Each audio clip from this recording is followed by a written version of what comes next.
saam lees eers uit 2 Korintiërs 8, maar kom ons bid eers saam. Here Jesus, vandag veral, maar elke dag besef ons dat U alles gegee het, dat U Uself gegee het, dat U U lewe gegee het om ons vry te koop, om ons los te koop, om ons nuwe burgerskap in die hemel te koop met U bloed. Dankie dat U ons daardie dag deel gemaak het van U familie, deel gemaak het van U liggaam, en dat ons nou deur genade en deur net in U te glo, sonder enige verdienste van ons kant af, verseker kan wees van U liefde vir ons, U vryspraak, U vergifnis, en dat ons 'n plek saam met U in die hemel het.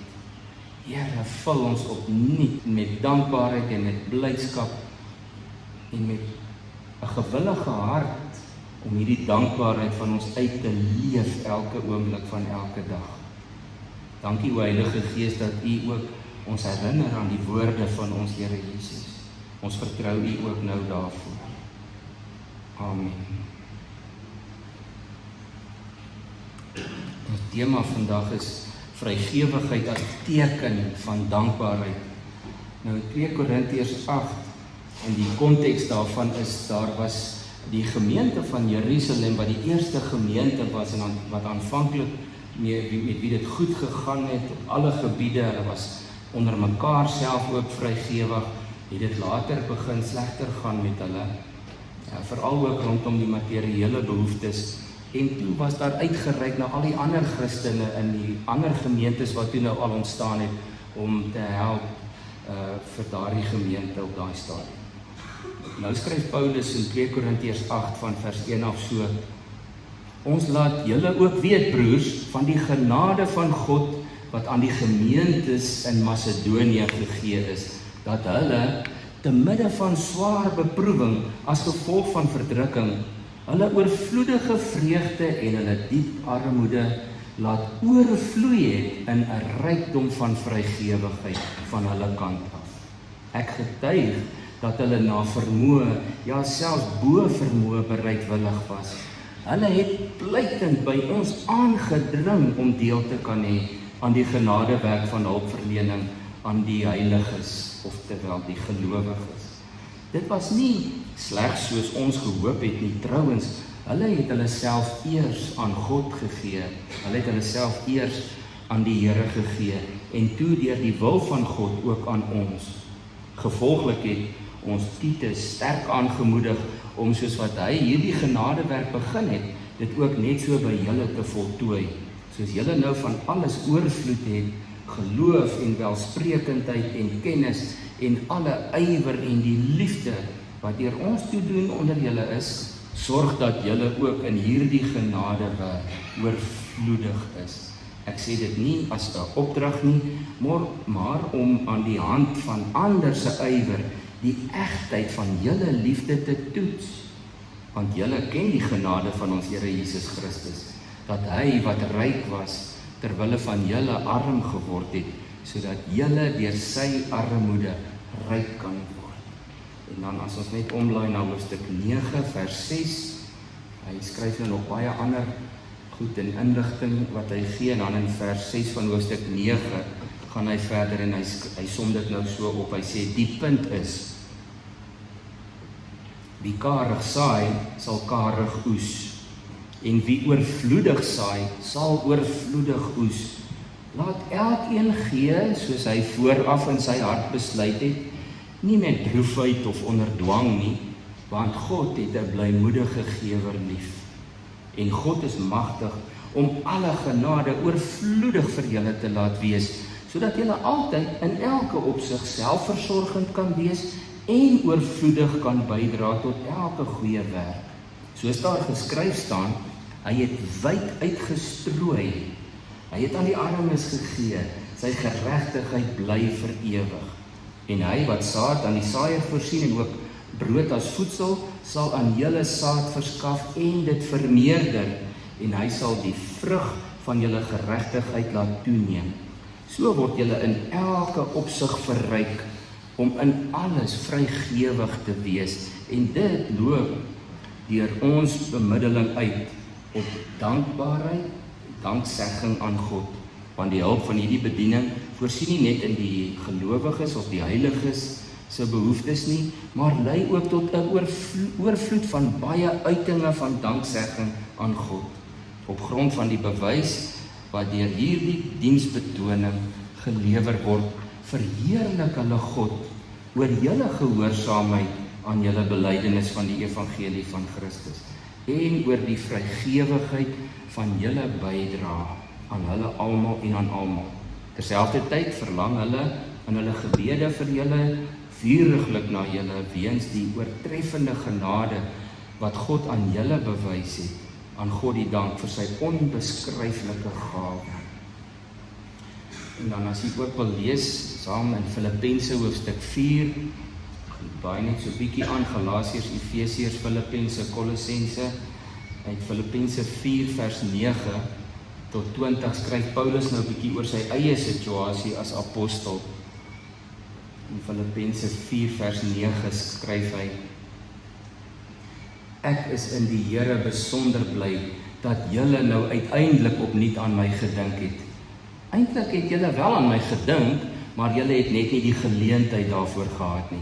Ek sê dit nie omdat ek gebrek ly nie, want ek het geleer om in alle omstandighede tevrede te wees. Ek weet wat dit is om te min te hê, en ek weet wat dit is om oorvloed te hê.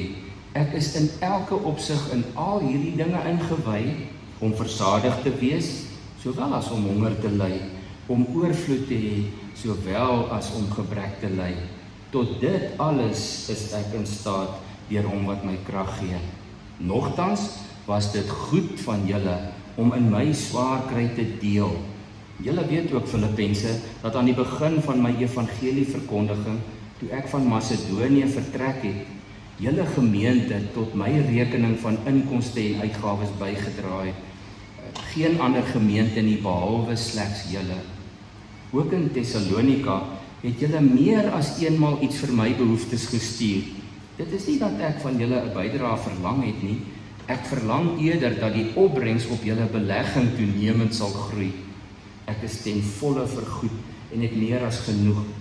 Ek is ten volle versorg nou dat ek van Epafroditus ontvang het wat van julle afkom. 'n geurende offer, 'n aanneemlike offergawe wat God behaag. En my God sal ruimskoots in al julle behoeftes voorsien in ooreenstemming met sy heerlike rykdom in Christus Jesus. Aan ons God en Vader kom die heerlikheid toe vir ewig en ewig. Amen. Net hierdie verse wat ek wil uitlig, net 2 Korintiërs 8, vers 2. Dat hulle te midde van swaar beproewing as gevolg van verdrukking hulle oorvloedige vreugde en hulle diep armoede laat oorvloei het in 'n rykdom aan vrygewigheid van hulle kant af. Ek getuig dat hulle na vermoë, ja selfs bo vermoë bereidwillig was. En dan in 2 Korintiërs 9 vers 6 en 7, die punt is, wie karig saai sal karig oes, wie oorvloedig saai sal oorvloedig oes. Laat elkeen gee soos hy vooraf in sy hart besluit het, nie met droefheid of onder dwang nie, want God het die blymoedige gewer lief.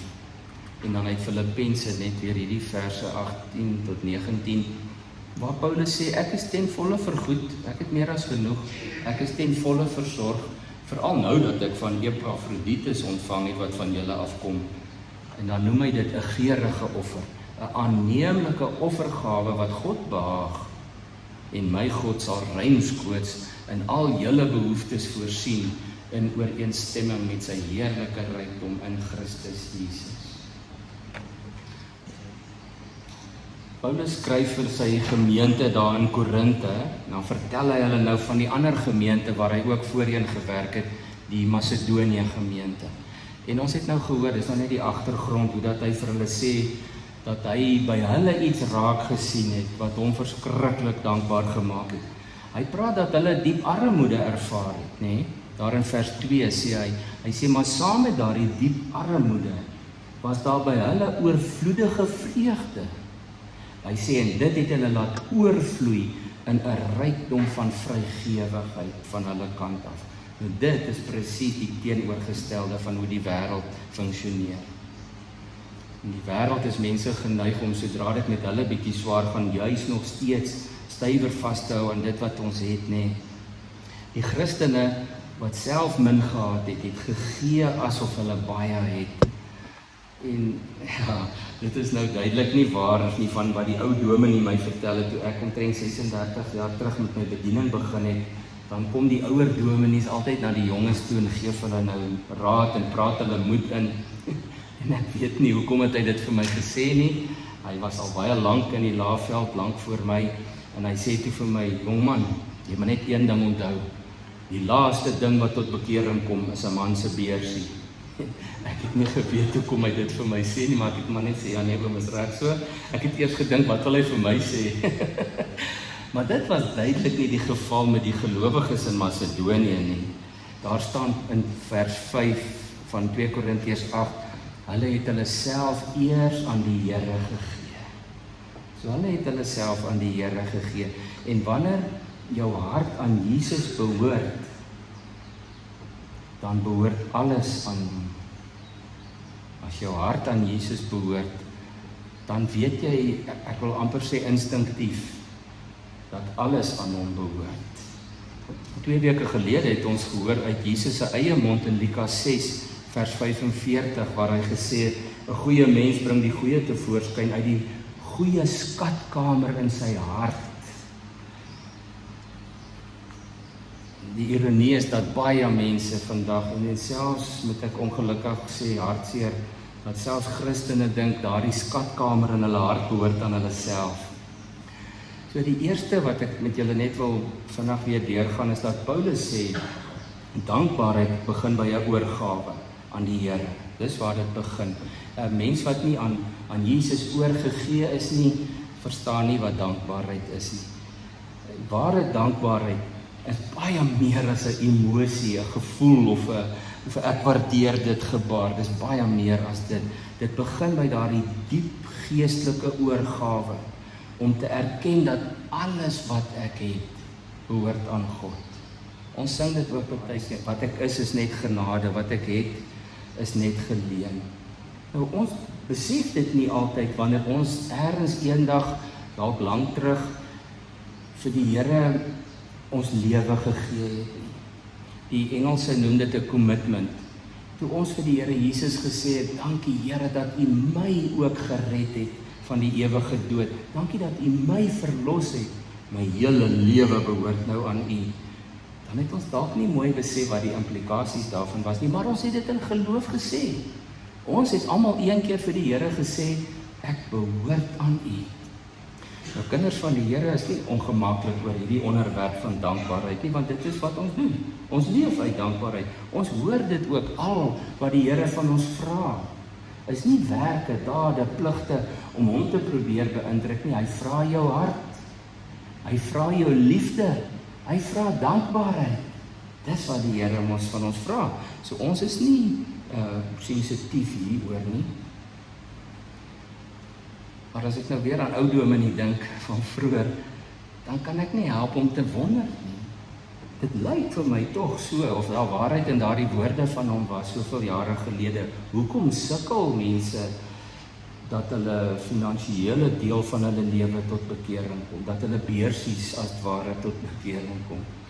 Ja, ek het hom gevra bietjie daaroor, en tongenetjies het hy toe vir my gesê, daar is 'n baie spesiale senuwee tussen die hart, wat direk verbind is aan jou beursie. Ja, ek het baie jare dit net geïgnoreer, maar die laaste tyd besef ek wat hy gesê het, daar's 'n senuwee, 'n spesiale senuwee, wat direk van jou hart tot by jou beursie gaan. Elkeen van ons wat hier is vandag, of iemand wat na hierdie boodskap luister, het ergens ons hand vir Jesus opgesteek.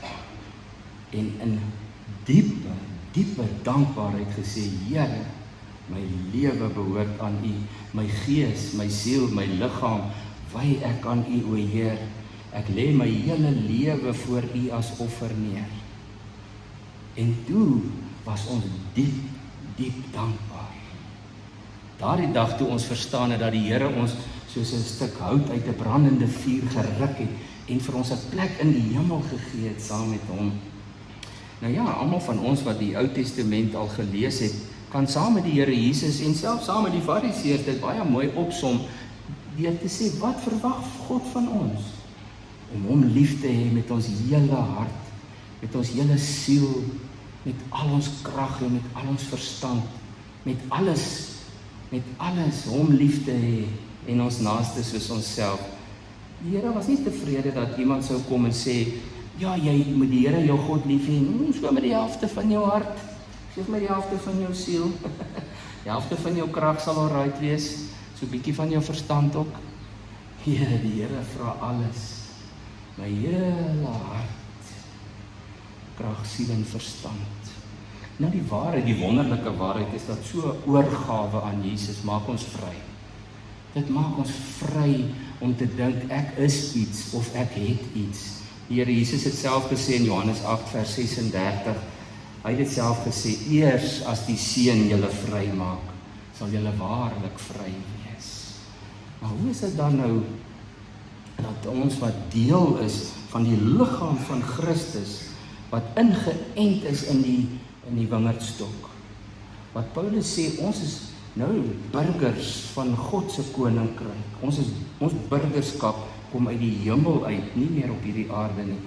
Filippense 3 vers 20 en Efesiërs 2 vers 19 kan jy maar gaan lees. Ons het 'n nuwe burgerskap en dit maak my vry. Dit maak my vry om te weet dat as ek hierdie oorgawe bedoel het, dan is ek nie bang nie. Dan vrees ek niks. Ek vrees nie die Here se terugkom nie. Ek vrees nie wat hier op aarde gaan gebeur nie. Ek vrees nie dat daar enige gebrek of tekort my kant toe gaan kom nie, want ek en jy het ons oorgegee aan die gewer, nie aan sy geskenke nie, maar aan die een wat dit gee. Die tweede punt wat Paulus vir ons wil leer, is dat vrygewigheid is geloof in aksie. Maar onthou sy woorde, en dit is 'n refrein in ons kerk al vir baie dekades, 2 Korintiërs 9 vers 7, God het die blymoedige gewer lief. God het die blymoedige gewer lief. Die Engelse Bybels vertaal dit met God loves a cheerful giver. Dis amper vir my nog sterker vertaal, nie, cheerful. As jy cheerful is, dan lag en jy's bly en jy het 'n bly hart, nee. So gewer, sê Paulus, het God lief.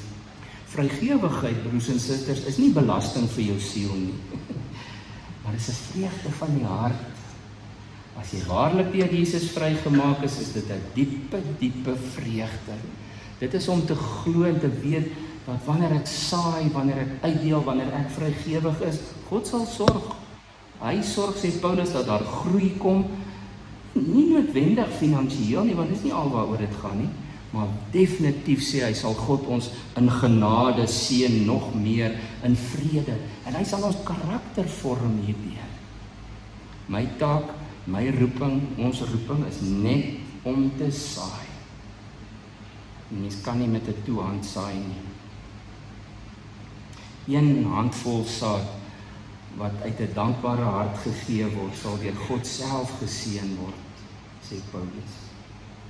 Ons het dit ook gelees in die teksgedeelte in 2 Korintiërs 9, onthou julle vers 6 tot 9, waar hy sê, die punt is, wie karig saai, sal karig oes. Met ander woorde, wie nie vrygewig is nie, moenie vrygewigheid terug verwag nie. Die boodskap sê, 'n boer wat min plant, sal maar min oes. Ons ken die konsep. Hy sê, maar wie oorvloedig saai, sal oorvloedig oes. Laat elkeen dan gee, soos hy of sy hulle vooraf in hulle harte besluit het, nie met droefheid, nie omdat hulle gedwing voel om dit te doen nie, want God het die blymoedige gewer lief. En God is magtig om in alle genade oorvloedig vir julle te wees, sodat julle altyd in elke opsig eerstens selfversorging kan wees en oorvloedig kan bydra tot elke goeie werk. En soos daar geskryf staan, hy het wyd uitgestrooi, hy het aan die armes gegee, sy geregtigheid bly vir ewig. Daardie woord in die Grieks wat staan, hy uitgestrooi. Dis goed dat hulle dit so vertaal het, want dis wat letterlik daar staan. En in die Engelse Bybel staan daar, he distributed generously, he gave to the poor. Hy het gedistribute, maar daar staan letterlik, dis soos om goed uit te strooi buitekant. Dis om baie vrygewig te wees. Letterlik beteken dit maar net om gereeld te gee of baie te gee. In ander tale, wat dit moeiliker is om die Griekse na die spesifieke landse taal te vertaal, dan gebruik hulle maar net uitdrukking soos om uit 'n vol hart te gee. Dit is waarmee hulle dit dan vertaal. Of in ander tale met 'n uitdrukking soos om te gee en nie terug te hou nie. En wanneer Jesus my en jou waarlik vry maak, dan besef ons gee is nie 'n verlies nie. Dit is 'n verklaring van my vertroue. Ek gee, ek deel uit, want ek weet God sal weer aanvul, meer nog as wat ek kan bid of dink. In Filippense 4 het ons Paulus se persoonlike getuienis gelees. En hy sê daar in vers 18, ek is ten volle vergoed, sê ek het meer as genoeg.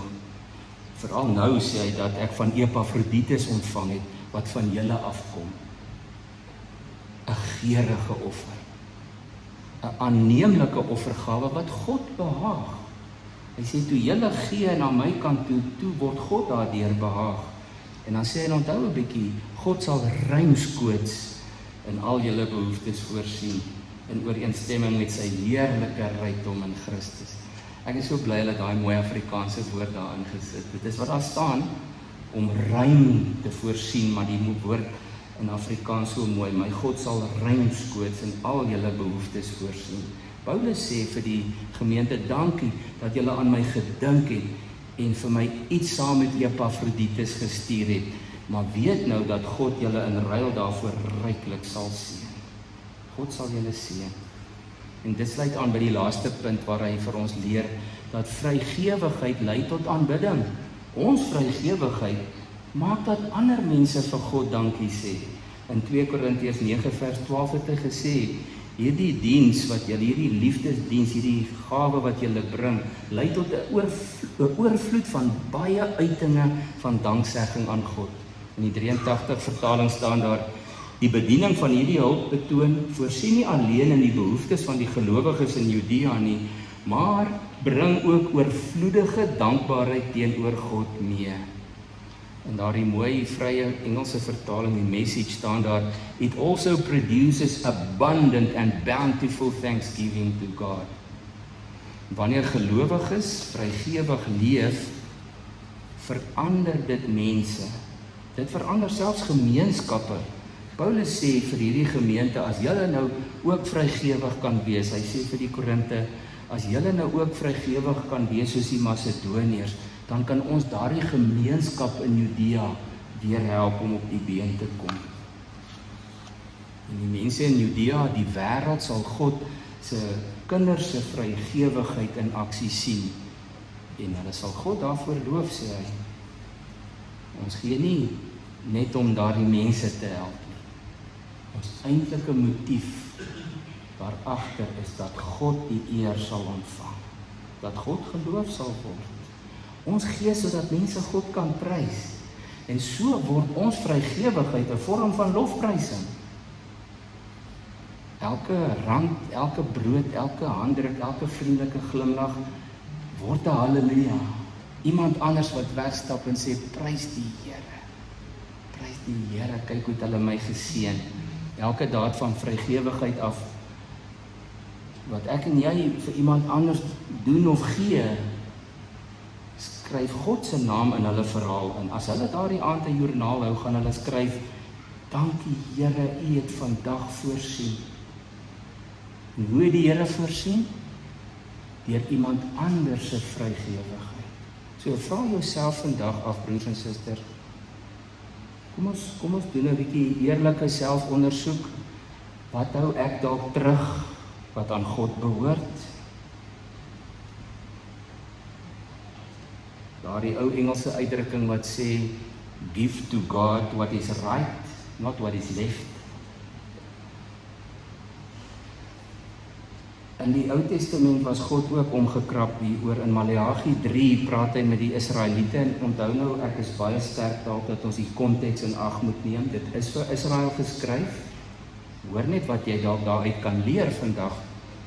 Ek lees sommer uit die boodskap vers 8 en 9 uit Maleagi 3. Die Here is aan die woord, hy sê nou 'n bietjie vir my, is dit reg om van God te steel? Natuurlik nie, maar tog steel julle van my. Moet nou nie so verbaas lyk en vra, wanneer het ons van u gesteel nie? Waar is die tiendes en die dankoffers wat julle moet bring, sodat die gemeente, die mense wat dit nodig het, daarmee kan versorg?